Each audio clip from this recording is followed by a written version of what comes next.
We all know the importance of regular cleaning. If you don't do it, you can get ill, and things can start to smell, and in general life becomes less pleasant. Yep, there's a good reason why they say that cleanliness is next to godliness. And I'm sure whoever said that in the first place was, like me, talking about their CPAP equipment. So this is a video to help you keep your CPAP bits and bobs godly, clean, from someone that recognizes its importance. Let's get started.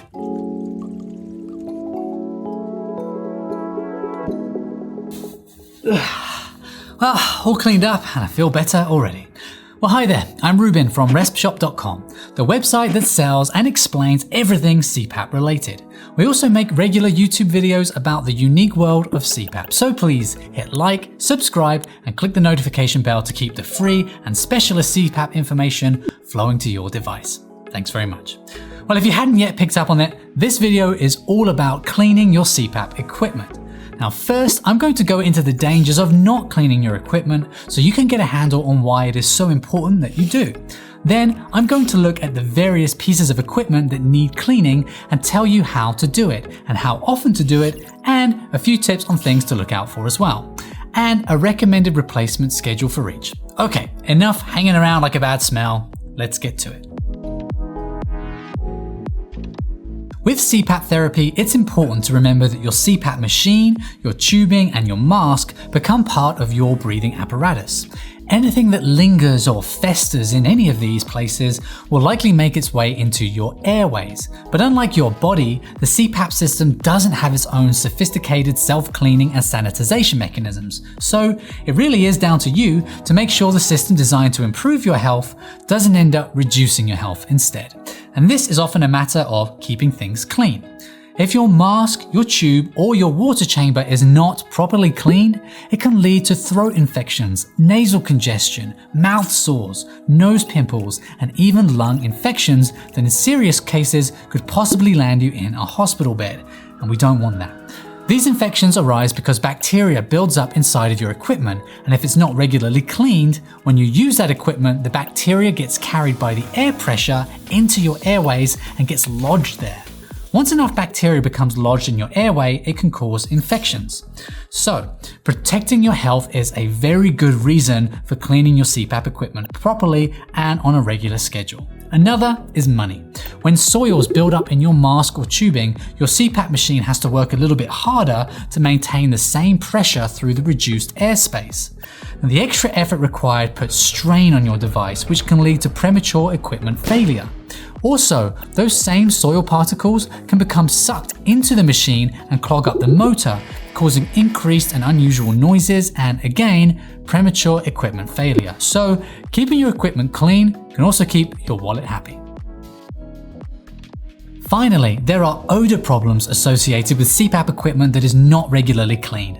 The damp environment within the equipment is the perfect habitat for mold and mildew to flourish. This causes a mildew odor that is very unpleasant for you when you use the equipment, and is even unpleasant for those around you. So, for all of these reasons, it's important to keep your mask, your tubing, and your water chamber squeaky clean. Unfortunately, it's very easy to do this, especially once you make it part of your CPAP therapy routine. All of your CPAP equipment should be thoroughly cleaned once a week, and I'll talk about how to do that soon. But your mask needs an additional quick clean at least every other day, preferably daily. This is to keep the mask cushion free from skin oils that are deposited on it overnight.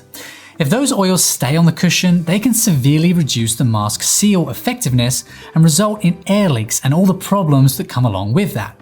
But you only need a quick clean to get rid of the oil. One option is to use a mask wipe to go over the mask cushion to remove those oils. Another option is to use a cloth and clean the cushion with water and mild detergent. We recommend using a detergent that is non-toxic, as the cushion will be in sustained contact with your skin.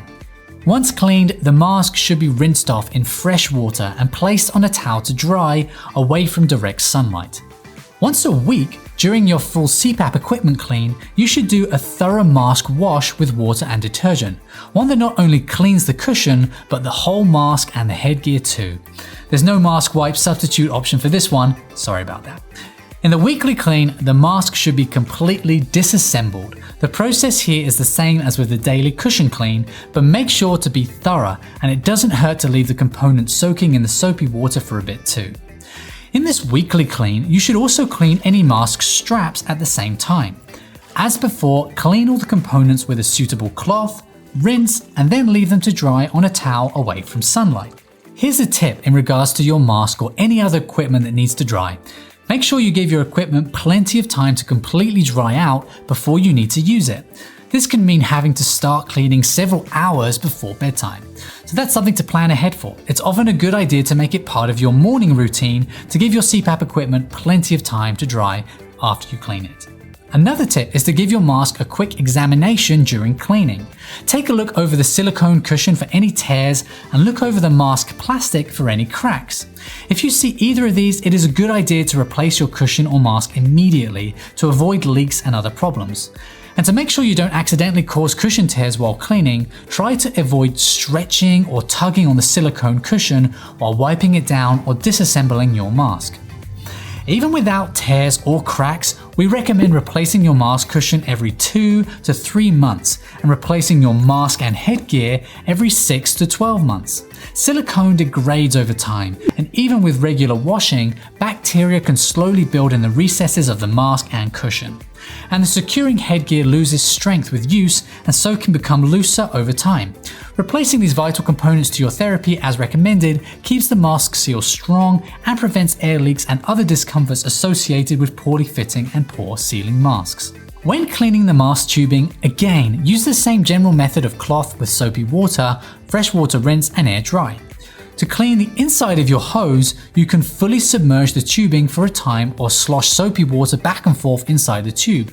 And if you want to get a deeper clean, you can use a tube brush that you push through the tube to reach those crevices that can otherwise get missed out. My tip for the tubing is to dry it in a position that allows excess water to drain out of the tube for quicker drying. And if you are using a tube that has electrical nodes like the ResMed Climate Line air tubing, be extra careful to make sure the electrical connection point has completely dried before using it to avoid having it short out. As for your hose replacement, we recommend replacing it every 3 to 6 months. No matter how well you clean your tube, some stubborn bacteria will always remain. There really is no better solution to prevent infection than to regularly replace your CPAP consumables. Finally, if your CPAP machine has a water chamber, you should also clean it weekly. Remember that the water in the chamber is used to humidify the air you breathe, so even though it is not obviously connected to your mask, anything that is in the water chamber will still find its way into the air you breathe in. So it's very important to keep your chamber free from contaminants as well.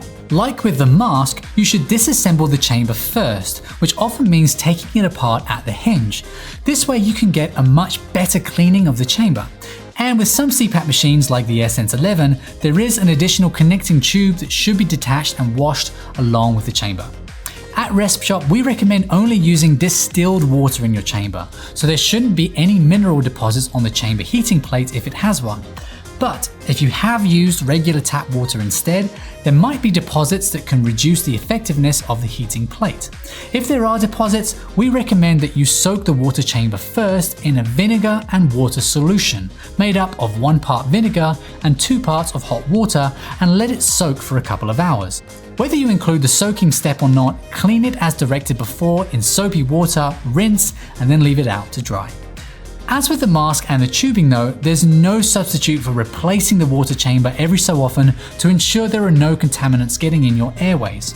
With regular cleaning, your chamber should last longer than these other consumables and only needs to be changed every 6 to 12 months.